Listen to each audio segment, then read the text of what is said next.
Hey everyone, this is Cheryl Hung. Thank you for joining me today. I'm really lucky to have as my guest Mo Haghighi.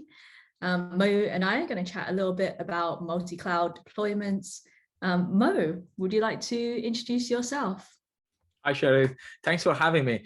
Well, I'm a technologist and I love technology. I head up developer ecosystems and hybrid cloud build team for IBM in Europe, Middle East, and Africa. And just to tell you a little bit about what I do, I'm fortunate to lead an amazing team of over 100 developer advocates, architects, and data scientists across EMEA, from London to Paris, Milan, Madrid, Berlin, Prague, Istanbul, and Dubai, across 27 countries.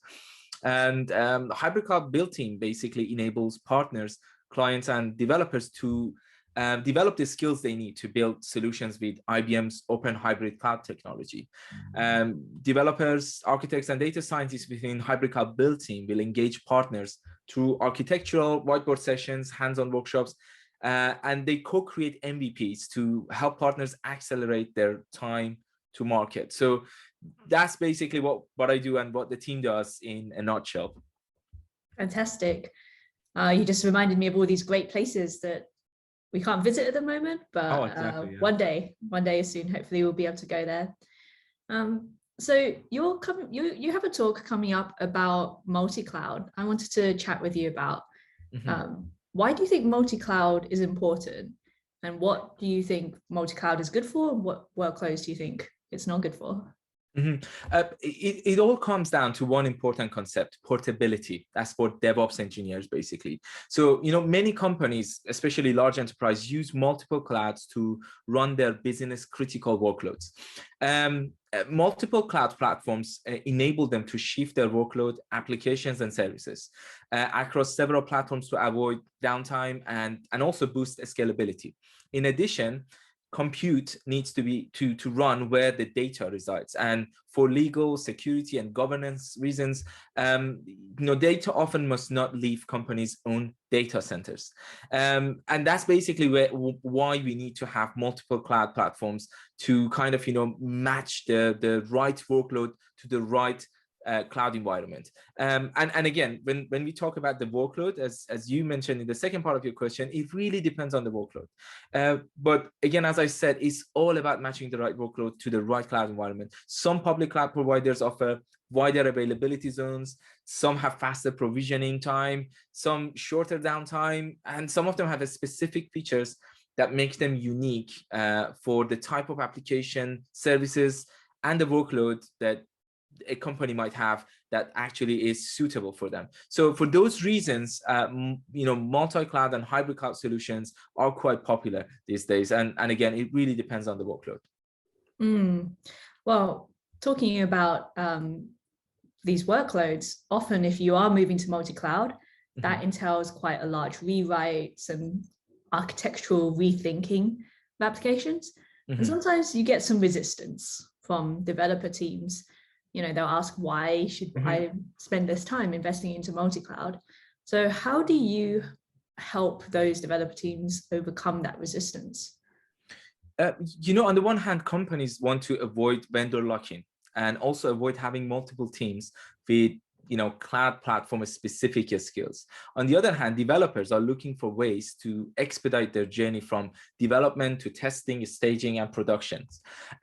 Developers want to get started on coding as quickly as possible, rather than spending time learning about different platforms, tools, and services, and basically learning how to refactor their applications based on those platforms. So Kubernetes, for the past decade or so, it's been the sort of the de facto platform for orchestrating microservices and cloud native applications, which are basically good for hybrid and multi-cloud models. But it takes many commands and learning. Learning Kubernetes takes a long time, because it is based on a command line interface, and it has features that basically makes it a little bit complex for developers to get started on it quickly. But then, if you're talking about the right solution, it's all about kind of having that platform agnostic or brand agnostic sort of platform that you just have to write your application once and deploy it anywhere. And that's basically where, OpenShift, comes in. OpenShift is built on top of Kubernetes and brings along all the brilliant features of Kubernetes, but it bundles Kubernetes with some essential features that ultimately provide the best experience to both developers and operation engineers. And that's through a number of automated workflows, which are not available in Kubernetes. And those automated workflows are the results of the components that are included in OpenShift platform, like an enterprise-grade Linux operating system, networking, monitoring, registry, authentication, and authorization services. So that's why OpenShift is actually it has become actually quite popular with developers, because they can easily get it up and running and build and deploy their applications. I can actually give you more details on the productivity features of OpenShift, for developers. Yeah, sure. I'd love to hear a little bit more. Sure. So basically, with Kubernetes offerings, differ from one platform to another. So Kubernetes on IBM Cloud Platform, on AWS, on GCP and Azure, they're all different. You have different plugins, you have different sort of add-ons, and that basically, it makes it a little bit, kind of complex. If you want to move your application from one cloud platform to another on top of Kubernetes, you need to rewrite your application. You can't really just move your application as is. Whereas with OpenShift Container Platform, your experience, the way you interact with the platform through the OpenShift console stays the same. So building, deploying, and managing applications with OpenShift Container Platform is truly build it once and deploy it anywhere. And then the other important, or distinctive feature of OpenShift is amazing web console that allows developers and operation engineers to, implement almost all tasks from a simple graphical interface. They can build, deploy, expose, update, and almost implement any task in two separate perspectives of developers and administrators. And then finally, if I want to, tell you the last feature, which is actually the most important one for enterprise, Kubernetes is an open source project, whereas OpenShift is a product based on an open source project. And that basically makes Kubernetes quite, important, but at the same time makes OpenShift quite unique. You can't do, it's like that classical example of comparing an engine with a car. You can't, Kubernetes is like an engine and OpenShift is like a car. You can't do much with an engine, and you need to assemble it with other components in order to get from A to B. And basically for developers to become productive. With OpenShift, it includes enterprise support, ecosystem certifications, and regular releases and security updates at every level of the container stack and throughout the application lifecycle. So it's just like a platform that is got everything ready for developers to start developing their application and remotely contribute to the code and then deploy it immediately. And everything is basically taken care of by OpenShift. So all developers need to do is commit and push, and that's all. I mean, I'm definitely a fan of anything that makes Kubernetes easier to onboard onto and to learn and to operate. So having things like having the components bundled in that you need, having enterprise support, having UI dashboards, like all of these things, I think do go a long way to making Kubernetes and cloud native more realistic and more usable, right? But just again, like, do you see any workloads where you think it's actually not where you wouldn't recommend going to?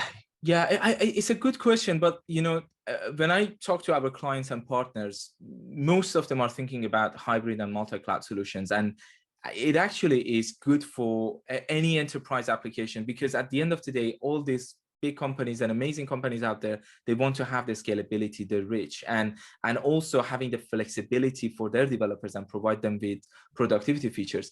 And open and basically hybrid and multi-cloud solutions are really good in many aspects.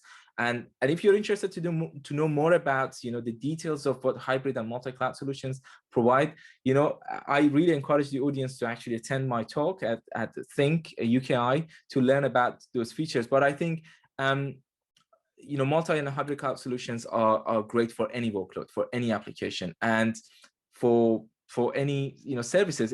If clients and partners out there want to create an application and basically package it and make it available on the operator hub, which is within the OpenShift cluster, they can just do that, and it basically enables any other user out there on an OpenShift cluster to install that solution with one click from the operator hub. And again, that's a massive and powerful feature that OpenShift provides.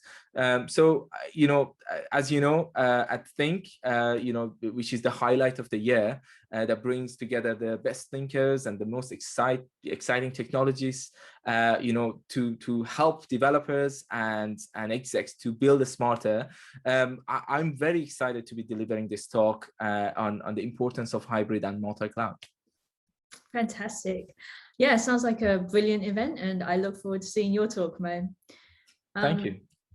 That's it from us. We're going to keep it short this time. So Mo, once again, thank you so much, and we'll see you again next time. Thank you, Cheryl. All the best.